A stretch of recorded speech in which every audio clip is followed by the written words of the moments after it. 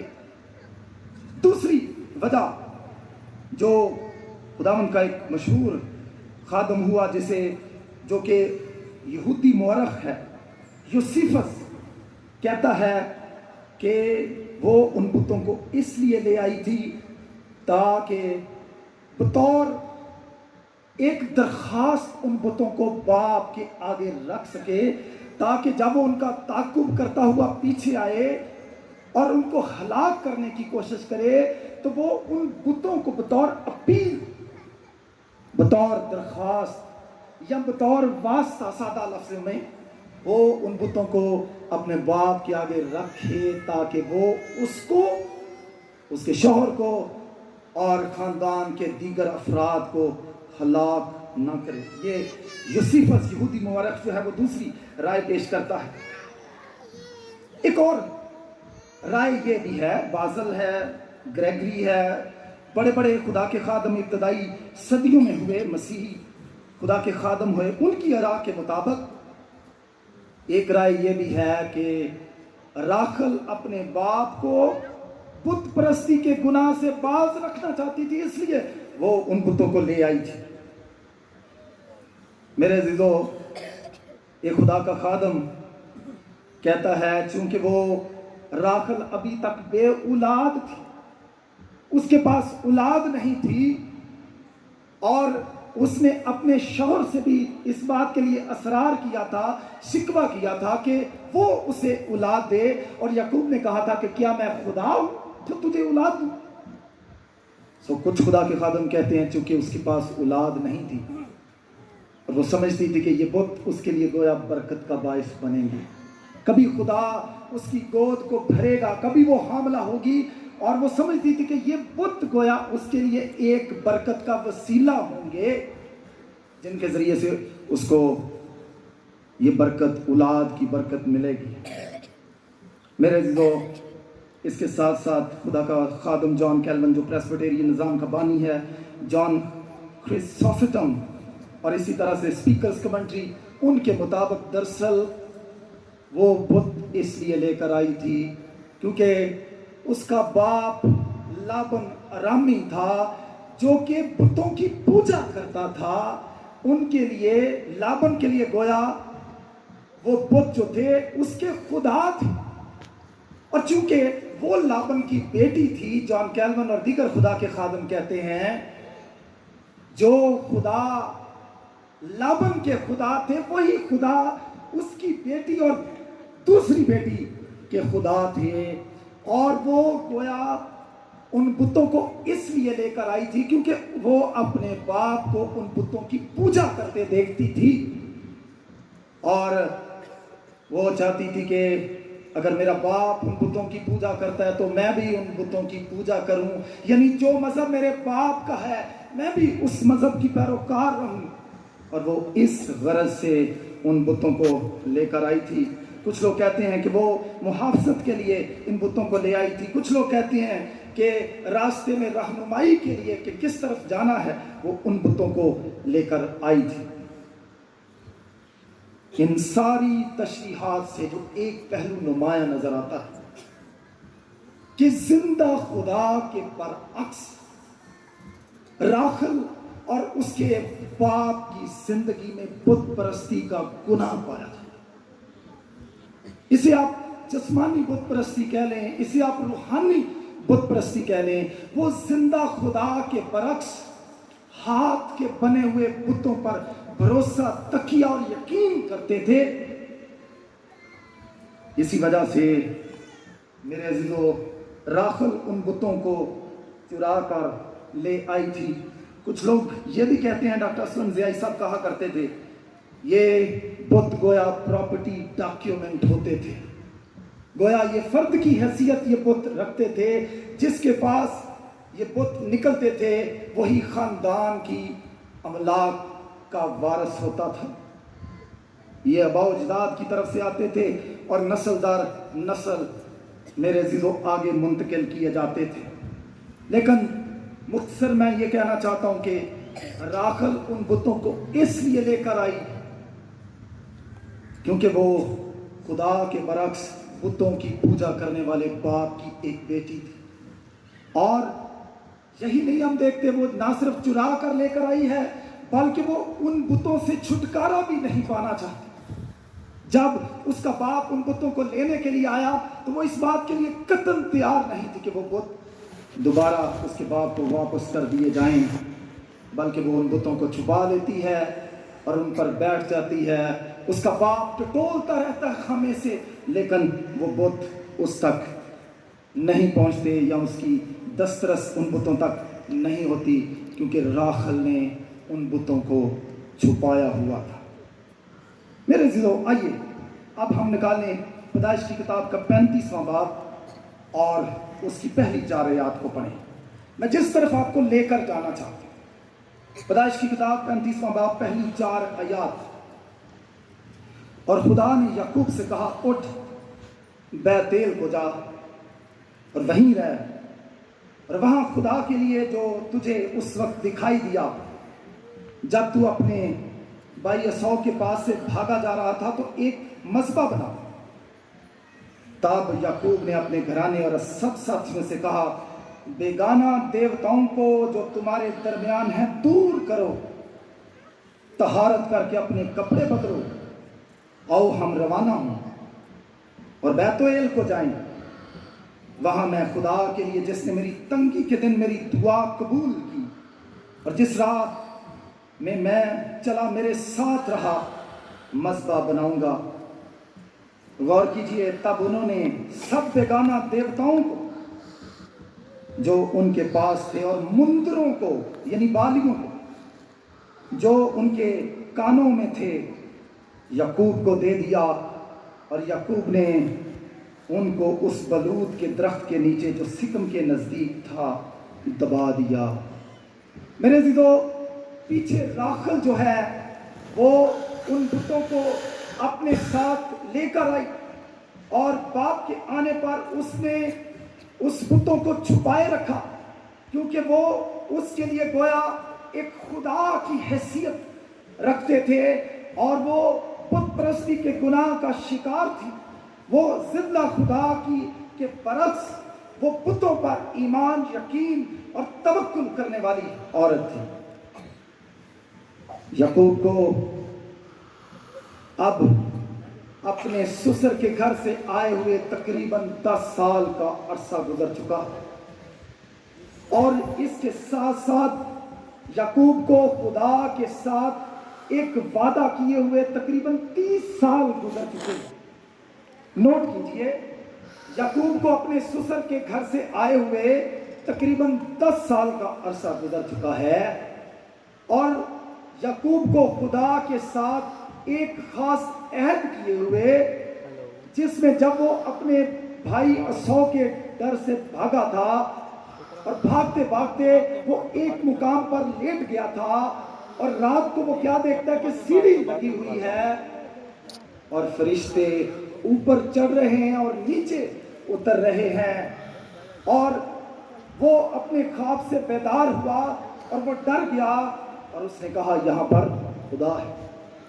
میرے عزیزو اس نے اس وقت وہاں پر 3 وعدے کیے تھے. 28ویں باب کے اندر میرے عزیزو ان ساری باتوں کا تذکرہ ملتا ہے. اس نے کیا کہا تھا کہ اے خداوند تو اگر مجھے میرے باپ کے گھر میں سلامتی سے واپس لے آئے تو اس نے کیا کہا تھا، پڑھ لیجئے 20 آیت میں لکھا ہے اور یعقوب نے منت مانی اور کہا اگر خدا میرے ساتھ رہے اور جو سفر میں کر رہا ہوں میری حفاظت کرے اور مجھے کھانے کو روٹی اور پہننے کو کپڑا دیتا رہے اور میرے باپ کے گھر سلامت لوٹوں تو خداوند میرا خدا ہوگا. پہلا وعدہ اس نے کیا کیا تھا، خداوند میرا خدا ہوگا. پھر اس نے دوسرا وعدہ کیا تھا کہ یہ پتھر جو میں نے ستون سا کھڑا کیا ہے خدا کا گھر ہوگا، دوسرا وعدہ کیا تھا. اور پھر تیسرا اس نے یہ وعدہ کیا تھا کہ خداوند جو کچھ مجھے دے اس کا 10واں حصہ میں ضرور ہی. اب یعقوب کو واپس آئے ہوئے 10 سال ہو چکے ہیں. 30 سال اس وعدے کو کیے ہوئے ہو گئے ہیں، کیونکہ 20 سال وہ اپنے سسر کے گھر میں رہا. 7 سال بکریاں چرائیں، راخل کے ساتھ شادی نہ ہوئی. 7 سال اور بھیڑ بکریاں چرانا پڑی، اور پھر بچے بھی وہاں پر پیدا ہوتے ہیں. تقریباً 20 سال تک وہ اپنے سسر کے گھر میں قیام کرتا ہے. 10 سال اسے واپس آئے ہوئے ہو گئے ہیں. 30 سال گزر گئے ہیں، اور خدا سے ایک وعدہ کیا ہوا ہے. اور خدا سے وعدہ کیا کیا ہوا ہے کہ بیتیل میں وہ خدا کے لیے ایک مذبح بنائے گا. خداوند اس کا خدا ہوگا. جو کچھ خداوند اسے دے گا وہ اس کا 10واں حصہ خداوند کو ضرور ہی دے گا. 30 سال گزر گئے ہیں، اسے یاد ہی نہیں کہ میں نے خدا سے کیا وعدہ کیا. خداوند اس پر ظاہر ہوتا ہے 35ویں باب میں، اور خدا نے یعقوب سے کہا. خدا اس سے ہم کلام ہوا. 10 سال تجھے واپس آئے ہوئے ہو گئے. تو نے ایک وعدہ کیا تھا کہ خداوند تیرا خدا ہوگا اگر میں تجھے سلامت واپس لے آؤں. میں تجھے واپس لے آیا. تو نے کہا تھا میں اپنی آمدن کا 10واں حصہ تجھے ضرور ہی دوں گا. اور تو نے کہا کہ یہ پتھر جو میں نے کھڑا کیا ہے یہ خدا کا گھر ہوگا، یعنی خدا کا مذبح بیتیل میں بنایا جائے گا. اس جگہ کا نام لوز تھا. تو نے آج تک اس حکم کی پیروی نہیں کی ہے. جو عہد و پیمان، جو منت تو نے میرے حضور مانی تھی اس کو پورا نہیں کیا تھا. خدا اس پر ظاہر ہو کر اس سے ہم کلام ہوتا ہے. خدا اسے کیا کہتا ہے؟ اٹھ بیتیل کو جا، وہیں رہ، اور وہاں پر جا کر ایک مذبح بنا. یاد رکھیں، بہت دفعہ ہم ایماندار ہوتے ہوئے اپنی زندگیوں میں خدا کے ساتھ چلنے کے، اس کے ساتھ وفاداری کرنے کے بے شمار عہد و پیمان کرتے ہیں. لیکن خدا کا خادم میتھیو ہنری کہتا ہے کہ بہت دفعہ ہم اپنے ہی وعدوں کو توڑ دیتے ہیں. ہم جو عہد و پیمان خدا کی حضوری میں کرتے ہیں کہ اے خداوند ہم تیرے ساتھ وفاداری کے ساتھ چلیں گے، یہ کریں گے، وہ کریں گے، منتیں مانتے ہیں، بہت دفعہ ہم ان وعدوں کو خود ہی توڑ دیتے ہیں یا نظر انداز کر دیتے ہیں. خداوند اس پر ظاہر ہوا، اور خداوند اسے بیتیل میں جا کر مذبح بنانے کا کہتا ہے. اور اب کیا کرتا ہے؟ یعقوب اپنے گھرانے کے سارے لوگوں کو اکٹھا کرتا ہے. راخل بھی وہاں پر ہے، لیا بھی وہاں پر ہے، اور اسی طرح سے لونڈیاں بھی وہاں پر ہیں، بچے بھی وہاں پر ہیں. اور وہ گھر آ کر سارے پلان کو گھرانے کے سارے لوگوں کے سامنے رکھتا ہے. یعقوب نے اپنے گھرانے اور سب ساتھیوں سے کہا، پہلا کام اس نے کیا کہا؟ اب ہم نے بیتیل میں جا کر کیا کرنا ہے؟ خداوند کے لیے گھر بنانا ہے، مذبح بنانا ہے. وہاں پر جا کر خداوند کے حضور قربانی چرانی ہے، عبادت کرنی ہے. وہ ساری فیملی کو کیا کرتا ہے؟ بطور سربراہ ان کو اکٹھا کرتا ہے. اور پہلی بات ان کو کیا کہتا ہے؟ بیگانہ دیوتاؤں کو جو تمہارے درمیان ہیں دور کرو. بت پرستی کے گناہ کو اپنی زندگیوں سے دور کرو، کیونکہ ہم زندہ خدائے خالق کی پیروی کرتے ہیں. پہلے یعقوب کو اس بات کا علم نہیں تھا کہ راخل ان بتوں کو چرا کر لے آئی ہے. اب تقریباً 10 سال گزر چکے ہیں، یہ راز افشا ہو چکا ہے. اب یہ راز نہیں رہا. اسے علم ہے کہ نہ صرف اس کی بیوی بت پرستی کے گناہ کا مرتکب ہے، بلکہ اس کے نوکر چاکر گھر کے دیگر افراد بھی بت پرستی کے گناہ کا شکار ہیں. اس لیے اس سے قبل کہ یعقوب میرے عزیزو خداوند کے گھر کے لیے مذبح بنائے، وہاں پر جا کر قربانی کرے، خداوند کی عبادت کرے، خدا کے حکم کو پورا کرے، اس منت کو پورا کرے جو اس نے خدا کے حضور 30 سال پہلے مانی تھی وہ اپنے بطور سربراہ حرکت میں آتا ہے۔ میں پہلا خیال جو آپ کے سامنے رکھنا چاہتا ہوں بت پرستی کے حل کے لیے ہمیں بطور سربراہ کھڑے ہونے کی ضرورت ہے۔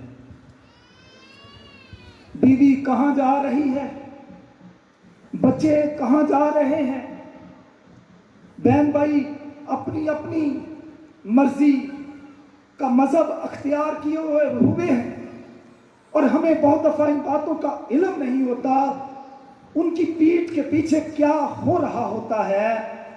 ہم اپنی روحانی زندگیوں میں بہت دفعہ مگن اور مشغول ہوتے ہیں یعقوب کی طرح، انہیں پتہ نہیں ہوتا کہ بیوی تو بت پرستی کے گناہ کی مرتکب ہو چکی ہے، اس کے نوکر جا کر بت پرستی کے گناہ کا مرتکب ہو چکے ہوتے ہیں۔ اب کئی دفعہ دیکھیں گے خدا یعقوب سے اس سارے عرصے میں ہم کلام ہوتا ہے۔ خدا نے اسے کہا تھا کہ واپس جا، اور وہ واپس آیا خدا کے کہنے کے مطابق، لیکن اسے یہ نہیں پتا کہ اس کے گھر میں کیا ہو رہا ہے۔ پہلی بات یہ کہنا چاہتا ہوں، گھر کے جو سربراہ ہیں، آپ دادا ہیں، آپ باپ ہیں، آپ کسی بھی کیپیسٹی میں ہیں، نانا کی حیثیت سے، شوہر کی حیثیت سے، باپ کی حیثیت سے، دادا یا نانا کی حیثیت سے، کسی بھی حیثیت میں ہے، آپ کو کھڑے ہونے کی ضرورت ہے۔ اس سے قبل کہ آپ خدا کے گھر میں جائیں، آپ کو اپنے گھر کے لوگوں کی زندگیوں پر غور کرنے کی ضرورت ہے، دیکھنے کی ضرورت ہے کہ کہیں آپ کی بیوی، آپ کی بیٹی، آپ کی بہو، آپ کا بیٹا یا گھر کا کوئی افراد بت پرستی کے گناہ کا شکار تو نہیں ہے، کیونکہ اگر اس بت پرستی کو بھی اندر لیے ہوئے آپ خدا کی عبادت کرنے کے لیے چرچ چلے جائیں گے، کنونشن میں چلے جائیں گے، تو کیا فائدہ ہوگا؟ کچھ بھی نہیں۔ پہلی بات، سربراہوں کو، خاندان کے بڑوں کو اپنی روحانی ذمہ داریاں سمجھنے کی ضرورت ہے اور کھڑے ہونے کی ضرورت ہے۔ بہت دفعہ ہم لاپرواہی کا شکار رہتے ہیں، اپنی فیملیز پر بالکل کوئی توجہ نہیں کرتے، اور لوگ اب کی بہت دفعہ گھر کے افراد جو ہیں وہ زندہ خدا کو چھوڑ کر مخلوقات کی پیروی میں لگ جاتے ہیں۔ یعقوب نے اپنی ذمہ داری کو بطور سربراہ سمجھا اور ساری فیملی کو کیا کیا؟ اکٹھا کیا۔ اور دوسری بات پھر بطور سربراہ اس نے ان کے گناہوں کو ان پر ظاہر کیا۔ گناہ کیا ہے؟ بت پرستی کا گناہ، بیگانہ بتوں کو جو کہ لابن ارامی کے بت تھے، یا اس علاقے میں رہتے ہوئے جن بتوں کی پوجا مقامی لوگ کرتے تھے، ان بتوں کو گھر کے اندر وہ لے آئے تھے اور ان کی پوجا کرنا شروع کر دی تھی۔ یعقوب اپنے گھر کے لوگوں کو کہتا ہے،